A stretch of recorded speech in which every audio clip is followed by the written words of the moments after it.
Hello दोस्तों, नमस्कार। स्वागत है आपके अपने YouTube channel AS2 job tracker में। मैं आपका दोस्त आदि सिंह लेके आ गया हूँ करंट अफेयर की क्लास। दोस्तों, आज करंट अफेयर की क्लास है 14 सितंबर की। बहुत ही उम्दा तरीके से लेके आए हैं, हर एक पॉइंट के साथ लेके आए हैं। ऐसा कोई भी पॉइंट नहीं है जो आपका छूट जाए। दोस्तों, उम्मीद करता हूँ आप सबने हमारा चैनल सब्सक्राइब कर रखा हो। जो और अगर जिसने चैनल सब्सक्राइब नहीं किया है दोस्तों, तो चैनल को सब्सक्राइब करें, लाइक करें, कमेंट करें तथा अपने दोस्तों में, अपने जो साथीगण हैं, आपके जो परिवार में तैयारी करते हैं कंपटीशन की, उनको शेयर करें और उनसे कहें कि सब्सक्राइब करें चैनल को। दोस्तों, आपका जितना भी अब तक आभार मिला है, बहुत बहुत धन्यवाद और आगे भी मिलता रहेगा। इसी चीज़ के लिए हम आपके आभारी हैं। दोस्तों, उम्मीद करता हूँ आप सभी को हमारे चैनल की वीडियो और आपकी शॉर्ट्स वीडियो और हमारी सीरीज़ अच्छी लग रही होगी और इसी तरह अपना आभार हमें व्यक्त करते रहेंगे। तो दोस्तों, आइए देर न करते हुए शुरुआत करते हैं आज अपने क्वेश्चन नंबर पहले की, जो कि करंट अफेयर से है और 14 तारीख का करंट अफेयर है ये।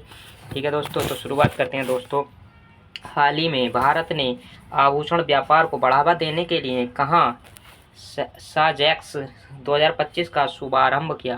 दोस्तों, आभूषण जो होते हैं हमारे सोने चांदी के, इनके व्यापार को बढ़ावा देने के लिए 2025 में कहाँ शुभारंभ किया था। तो दोस्तों, कहाँ शुभारंभ किया है, तो वो किया है जेदा में, यानी कि जेदा में। B option is right option. ठीक है दोस्तों, आइए दोस्तों बता देता हूँ कुछ इसके अच्छे पॉइंट। तो इसमें पॉइंट हैं, भारत और सऊदी अरब के बीच द्विपक्षीय व्यापार को गहराई देने और वैश्विक ज्वेलरी सेक्टर में भारत की उपस्थिति को बढ़ाने के लिए gem and jewellery export promotion, very very important point है ये। Gem and jewellery export promotion council ने सऊदी अरब ज्वेलरी एक्सपोजिशन 2025 का आयोजन जेद्दा में किया। ठीक है, यह आयोजन भारतीय वाणिज्य मंत्रालय, भारतीय दूतावास रियाद में, जहां भारतीय दूतावास अगर पूछा जाए तो भारतीय दूतावास जो है जेद्दा में, रियाद में है। ठीक है, रियाद और भारतीय वाणिज्य दूतावास जेद्दा में है। ठीक है, और के सहयोग से हो रहा है। यह पहल सऊदी अरब और खाड़ी देशों में भारत के ज्वेलरी निर्यात को मजबूत करने के लिए एक बड़ा कदम है। यानी कि भारत का जो ज्वेलरी व्यापार है उसे खाड़ी देशों में स्थापित करने के लिए एक बहुत अच्छा ये कदम उठाया जा रहा है। ठीक है दोस्तों, तो इसका सही आंसर होगा B option is right option. ठीक है दोस्तों, आइए चलते हैं question number 2। Question number 2 very very important है। ठीक है दोस्तों, आइए देखते हैं। हाल ही में कृषि निर्यात को बढ़ावा देने के लिए एपीएडा ने कहाँ पहला कार्यालय खोला। यानी एपीएडा ने पहला कार्यालय कहाँ खोला है और कृषि निर्यात को बढ़ावा देने के लिए। तो दोस्तों, वो कहाँ खोला है, तो वो खोला है अपना बिहार में। कहाँ खोला है, बिहार में, यानी 2 का C option is right option. ठीक है दोस्तों, आइए देख लेते हैं इसके मुख्य पॉइंटों को। पीयूष गोयल ने बिहार आइडिया फेस्टिवल के दौरान निर्तकों की पहुंच, पंजीकरण और बाजार समर्थन बढ़ाने के लिए पटना में कृषि एवं प्रसंस्कृत खाद्य उत्पाद निर्यात विकास प्राधिकरण के पहले क्षेत्रीय कार्यालय का उद्घाटन किया है। ठीक है दोस्तों, पीयूष गोयल जी ने इसका क्षेत्रीय कार्यालय का उद्घाटन किया है। ठीक है दोस्तों, कहाँ किया है, पटना में किया है। ठीक है दोस्तों, आइए चलते हैं क्वेश्चन नंबर 3। क्वेश्चन नंबर 3 देखिए, पटना के बारे में अगर बात आई है तो पटना के बारे में थोड़ा सा देख लेते हैं, वो वेरी वेरी इंपॉर्टेंट पॉइंट्स हैं। देखिए, बिहार के नालंदा जिले के राजगीर में रॉयल भूटान बौद्ध मंदिर का भव्य उद्घाटन हुआ है। ठीक है, बिहार के नालंदा जिले के राजगीर में। ठीक है दोस्तों, आइए आगे पॉइंट है, बिहार कैबिनेट ने महिलाओं की नौकरियों के लिए महिला रोजगार योजना की मंजूरी दी है। यानी कि जो बिहार सरकार है उसने महिलाओं की नौकरी के लिए एक महिला रोजगार योजना को मंजूरी दी है। ठीक है, प्रधानमंत्री मोदी ने बिहार के गया में ओंटा सिमरिया गंगा पुल का उद्घाटन किया। किसका उद्घाटन किया, ओंटा सिमरिया पुल का। ठीक है दोस्तों, आगे देखिए, नागेश्वर राव को बिहार क्रिकेट एसोसिएशन का लोकपाल नियुक्त किया है। यानी कि जो हमारे नागेश्वर राव जी हैं उन्हें बिहार क्रिकेट एसोसिएशन का क्या नियुक्त किया है, लोकपाल नियुक्त किया है। ठीक है दोस्तों, आइए देखते हैं अगला क्वेश्चन। अगला पॉइंट कहता है, गृह मंत्री अमित शाह ने बिहार के सीतामढ़ी में जानकी मंदिर के पुनर्विकास की आधारशिला रखी है। यानी कि जो बिहार के सीतामढ़ी में एक जानकी जी का मंदिर है, वो उस मंदिर की पुनः विकास की आधारशिला किसने रखी है, हमारे अमित जी ने। ठीक है, जो कि गृह मंत्री हैं। ठीक है दोस्तों, आइए आगे चलते पॉइंट पे। बिहार का नया मुख्य सचिव प्रत्यय अमृत को नियुक्त किया गया है? किसे नियुक्त किया है? प्रीतम अमृत को, ठीक है, बिहार के मुख्य सचिव के रूप में, ठीक है। आइए देखते हैं अगले पॉइंट। बिहार के मुख्यमंत्री ने सफाई कर्मचारी आयोग के गठन की घोषणा की है। यानी बिहार में जो सफाई कर्मचारी आयोग है उसकी गठन की घोषणा कर दी है बिहार के मुख्यमंत्री जी ने, ठीक है। आइए देखते हैं अगला क्वेश्चन। अगला पॉइंट कहता है प्रति बूथ मतदाताओं की संख्या 1200 से कम करने वाला वह पहला राज्य बना। यानी एक बूथ पे 1200 मतदाता होते थे, बट अब उस संख्या को कम कर दिया, तो वो ऐसा करने वाला पहला राज्य कौन बना है? बिहार बना है, ठीक है दोस्तों। वेरी वेरी इंपॉर्टेंट क्वेश्चन थे, वेरी वेरी इंपॉर्टेंट आपके पॉइंट से जो मैंने आपको बताए हैं। आइए चलते हैं क्वेश्चन नंबर 3 की ओर। 3 वेरी वेरी इंपॉर्टेंट है, ठीक है दोस्तों। आइए देखते हैं। हाल ही में नौसेना ने किसके द्वारा निर्मित स्पेनिश 3D रडार को शामिल किया? यानी कि हाल ही में नौसेना ने किसके द्वारा निर्मित, यानी 3D जो रडार सिस्टम है स्पेनिश, वो किसके द्वारा निर्मित है? तो वो किसके द्वारा निर्मित है? टाटा। यानी B option is right option. तीसरे का बी, ठीक है, 3 का B option is right option, यानी टाटा ने, ठीक है। आइए देख लेते हैं इसके मुख्य पॉइंटों को। मुख्य पॉइंट है भारत की नौसैनिक वायु रक्षा क्षमता को बड़ा बिल मिला है। क्या मिला है? बड़ा बिल मिला है। भारतीय नौसेना ने पहला टाटा निर्मित Lanza N 3D air surveillance radar को कमीशन किया है। यानी कि जो हमारा जो रडार सिस्टम है लांजा, उसको 3D एयर सर्विस लाइन को कमीशन को एक हमारे उसमें भारतीय सेना में शामिल करने की पूरी तरीके से एक प्रवृत्ति है, ठीक है। यह रडार स्पेन की कंपनी इंदिरा के लांजा 3D सिस्टम का नौसैनिक संस्करण है, जिसे टाटा एडवांस सिस्टम लिमिटेड ने 2020 में हुई 145 मिलियन अमेरिकी डॉलर की डील के तहत भारत में बनाया था। यानी कि जो हमारा जो स्पेन की कंपनी है ना इंदिरा, उसके साथ जो बनाई थी 3D सिस्टम, और ये डील हुई थी 2020 में। किसके साथ हुई थी? ये हुई थी 145 मिलियन अमेरिकी डॉलर के साथ डील हुई थी, ठीक है। और इसी ने स्पेन ने भारत के साथ बनाया है, ठीक है। यह रक्षा क्षेत्र में आत्मनिर्भर और स्वदेशीकरण की एक दिशा के लिए ऐतिहासिक उपलब्धि है। ये हमारे भारत में ही बनी है, तो अपने भारत के लिए बहुत ही गौरवशाली बात है, ठीक है दोस्तों। आइए चलते हैं क्वेश्चन नंबर 4 पे। 4 कहता है, वेरी वेरी इंपॉर्टेंट है, हाल ही में कौन वैश्विक आउटरीच के साथ ऐतिहासिक 10वें आयुर्वेद दिवस की मेजबानी करेगा? यानी कि जो हमारा आयुर्वेद है, 10वें ऐतिहासिक आयुर्वेद की दिवस की मेजबानी कौन करेगा? तो दोस्तों कौन करेगा? तो वो करेगा गोवा। यानी C option is right option. C option is right option, Goa करेगा, ठीक है। आइए इसके पॉइंट बता देते हैं थोड़ा से। भारत की पारंपरिक चिकित्सा पद्धति आयुर्वेद को विश्व स्तर पर नई पहचान मिलने जा रही है, क्योंकि 23 सितंबर 2025 को 10वां आयुर्वेद दिवस गोवा स्थित अखिल भारतीय आयुर्वेद संस्थान AIIA में मनाया जाएगा। यानी 23 सितंबर को मनाया जाएगा 2025 में 10वां आयुर्वेद दिवस, ठीक है दोस्तों। और इस बार थीम होगी इसकी Ayurveda for people and planet, ठीक है, जिसका हिंदी उच्चारण है जन जन और धरती के लिए आयुर्वेद, ठीक है। यह आयोजन इस तथ्य को रेखांकित करता है कि आयुर्वेद न केवल एक प्रभावी स्वास्थ्य समाधान है, बल्कि आधुनिक पर्यावरणीय आवश्यकताओं के अनुरूप एक सतत जीवन शैली भी है, ठीक है दोस्तों। आइए चलते हैं क्वेश्चन नंबर 6 इसके पॉइंटों पर पॉइंट देख लेते हैं गोवा के बारे में। जब गोवा का नाम आ गया है तो गोवा के बारे में पॉइंट भी देख लेते हैं। गोवा में मांडवी नदी पर रो फेरी सेवा शुरू हुई है। मांडवी नदी पर कौन सी सेवा शुरू हुई है? रो फेरी सेवा, ठीक है। गोवा की फैन को GI टैग मिला है। गोवा की फैन को GI टैग मिला है, ठीक है। उपराष्ट्रपति जगदीप धनखड़ ने गोवा के राजभवन में आचार्य चरक और ऋषि सुश्रुत की मूर्तियों का उद्घाटन किया। किसने? अगर पूछ ले कि गोवा में किसने चरक जी की और सुश्रुत जी की मूर्ति का उद्घाटन किया था, तो जगदीप धनखड़ जी ने, जो कि अपने राष्ट्रपति थे। तो अब इस समय हट गए हैं, ठीक है। गोवा को उल्लास नव भारत साक्षर कार्यक्रम के तहत 100% साक्षर घोषित किया है। यानी कि ये एक अभी इसे 100% साक्षरता घोषित किया है, ठीक है। गोवा में ध्रुवीय भवन और सागर भवन केंद्रों का उद्घाटन हुआ है। यानी कि गोवा में ही एक ध्रुवीय भवन और सागर भवन केंद्रों का उद्घाटन हुआ है, ठीक है दोस्तों। और गोवा सरकार ने उत्तर प्रदेश अग्निशमन विभाग को सम्मानित किया। गोवा सरकार ने ही उत्तर प्रदेश के जो अग्निशमन विभाग को सम्मानित भी किया है, ठीक है दोस्तों।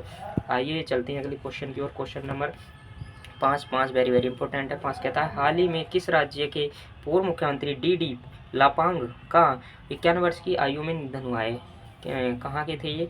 तो वो थे हमारे मेघालय के, यानी कि B option is right option. ठीक है दोस्तों, आइए इनके बारे में थोड़ा सा बताते हैं। मेघालय के पूर्व मुख्यमंत्री डी लापांग का 91 वर्ष यानी 91 वर्ष की आयु में शिलोंग में निधन हो गया है। वे 1992 से 2008 तक 4 बार मुख्यमंत्री रहे थे। कितनी बार रहे थे? 4 बार मुख्यमंत्री रहे थे 1992 से 2008 तक। ठीक है दोस्तों, आइए चलते हैं क्वेश्चन नंबर मेघालय का थोड़े से पॉइंट देख लेते हैं। मेघालय के इम्पोर्टेंट पॉइंट है, देख लेते हैं। मेघालय सरकार ने शरद ऋतु कैलेंडर 2025 लॉन्च किया है। मेघालय सरकार ने शरद ऋतु का कैलेंडर 2025 लॉन्च कर दिया है। ठीक है, मेघालय में 2 नई बुश फ्रॉग प्रजातियों की खोज हुई है। किसकी खोज हुई है? Bush frog. ठीक है, तितलियों की। ठीक है, बेहेदेखलम महोत्सव मेघालय में मनाया जाता है। बेदेहेखलम महोत्सव कहाँ मनाया जाता है? मेघालय में मनाया जाता है। मेघालय में 2 दिवसीय रासोंग राष्ट्रीय आदिवासी संगीत महोत्सव संपन्न हुआ है।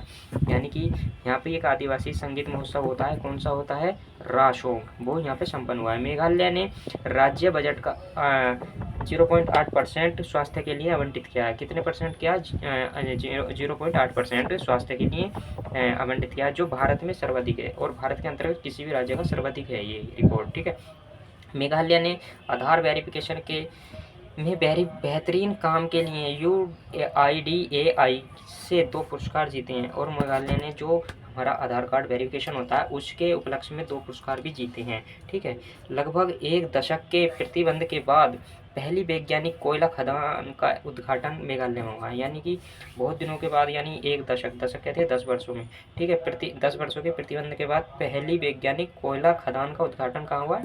मेघालय में हुआ है। ठीक है, वेरी इंपॉर्टेंट पॉइंट है। देखिए दोस्तों, मेघालय 2027 में 39वें राष्ट्रीय खेलों की मेजबानी भी करेगा और ये हमारा मेघालय 2027 में 39वें राष्ट्रीय खेलों की मेजबानी भी करेगा, इसलिए ये वेरी इंपॉर्टेंट पॉइंट है। ठीक है दोस्तों, आइए चलते हैं क्वेश्चन नंबर 6 पे। 6 वेरी इंपॉर्टेंट है। 6 कहता है, हाल ही में कहाँ के चिड़ियाघर में एशियाई विशालकाय कछुओं का प्रजनन किया गया? एशियाई विशालकाय कछुओं का प्रजनन किया गया, तो वो कहाँ किया गया है?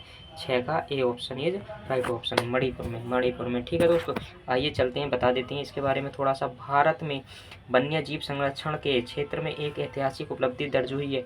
ठीक है, वो उपलब्धि क्या है वो बता रहा हूँ मैं। देखिए, मणिपुर प्राणी उद्यान, ठीक है, जिसे कहते हैं मणिपुर जूलॉजिकल गार्डन, ठीक है, इसकी शॉर्ट फॉर्म है MZG, ने इंडिया टर्टल कंजर्वेशन प्रोग्राम, ठीक है, सहयोग से पहली बार एशिया विशाल कछुए का सफल कृत्रिम उमाशयन किया है। वर्ष 2025 में एक ही घोंसले में 28 बच्चे कछुए हैचलिंग्स बाहर निकले हैं। एक ही घोंसले से 28 बच्चे निकले हैं। ठीक है, जो इस संकटग्रस्त प्रजाति के संरक्षण के लिए एक बड़ा कदम, और ये प्रजाति के लिए बहुत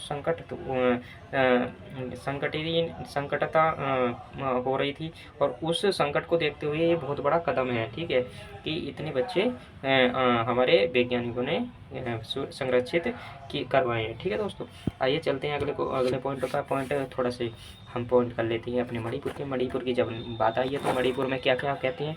मणिपुर की कैबिनेट ने AIIB के सहयोग से चल रही शहरी सड़क परियोजना को मंजूरी दी है। देखिए, वेरी इंपॉर्टेंट पॉइंट है। मणिपुर की कैबिनेट ने AIIB के सहयोग से चल रही शहरी सड़क परियोजना को मंजूरी दी है। ठीक है, मणिपुर में 13 अगस्त को देशभक्त दिवस मनाया गया है। मणिपुर में 13 अगस्त को देशभक्त दिवस मनाया गया। ठीक है, पहले खेलो इंडिया बीच गेम्स की पदक तालिका में मणिपुर शीट्स पर रखा। वेरी इंपॉर्टेंट पॉइंट है ये, वेरी ठीक है, न्यायमूर्ति कैंपैया सोमशेखर को मणिपुर के उच्च न्यायालय का मुख्य न्यायाधीश नियुक्त किया है। ठीक है, किसे नियुक्त किया है? सोमशेखर को। ठीक है, मणिपुर में सिरुई लिली महोत्सव 2025 का 5वां संस्करण हुआ। कितनावां संस्करण हुआ? 5वां। सिरुई लिली महोत्सव का। ठीक है, मणिपुर में चेड़ा ओवा उत्सव मनाया जाता है। कौन सा उत्सव मनाया जाता है? चेड़ा ओवा। ठीक है, D कृष्ण कुमार को मणिपुर उच्च न्यायालय का मुख्य न्यायाधीश नियुक्त किया गया। यानी कि हमारे जो D कृष्ण कुमार को मणिपुर के जो उच्च न्यायालय है उसका भी मुख्य न्यायाधीश नियुक्त किया है। ठीक है दोस्तों, आइए चलते हैं अगले पॉइंट पर। अगले पॉइंट कहता है, मणिपुर में निंगोल चकिया उत्सव हर्षोल्लास के साथ मनाया गया। मणिपुर का एक बहुत बढ़िया उत्सव होता है निंगोल चकिया। ये बहुत हर्षोल्लास के साथ मनाया गया है। ठीक है दोस्तों, सारे के सारे पॉइंट वेरी वेरी इंपॉर्टेंट है, अपनी कॉपी में लिखते चलें। ठीक है दोस्तों, आइए चलते हैं क्वेश्चन नंबर 7 की ओर। 7 वेरी वेरी इंपॉर्टेंट है। कहता है हाल ही में भारत रत्न भूपेन हजारे की 100वीं जयंती के उपलक्ष्य पर असमिया भाषा में लिखी उनकी जीवनी का विमोचन किया है। यानी कि 100वीं जयंती के उपलक्ष्य पर जो कि हमारे भूपेन हजारिका जी हैं, उनकी 100वीं जयंती पर एक असमिया भाषा में एक जीवनी लिखी है। उसका विमोचन किसने किया? तो उसका विमोचन किया हमारे प्रधानमंत्री नरेंद्र मोदी जी ने, यानी 7 का सी ऑप्शन। आइए दोस्तों इनके पॉइंट पढ़ लेते हैं। पॉइंट है, प्रधानमंत्री नरेंद्र मोदी ने भारत रत्न डॉक्टर भूपेन हजारे की 100वीं जयंती के उपलक्ष्य पर असमिया भाषा में लिखी उनकी जीवनी भारत रत्न भूपेन हजारिका का विमोचन किया है और उनके सम्मान में स्मारक सिक्का जारी किया। एक स्मारक सिक्का जारी किया और उनकी जो पुस्तक है भारत रत्न भूपेन हजारिका, उसका विमोचन यानी कि उसका उद्घाटन किया। ठीक है दोस्तों, आइए चलते हैं क्वेश्चन नंबर 8 पे। 8 वेरी वेरी इंपॉर्टेंट। 8 कहता है हाल ही में भारतीय नौसेना ने कहाँ INS अरावली को नौसेना में शामिल किया है। यानी कि भारतीय नौसेना ने कहाँ INS अरावली को भारतीय नौसेना में शामिल किया, तो कहाँ किया है दोस्तों? तो वो किया है गुरुग्राम में। 8 का ए ऑप्शन, गुरुग्राम में 8 का ए ऑप्शन। ठीक है दोस्तों, वेरी वेरी इंपॉर्टेंट सवाल है।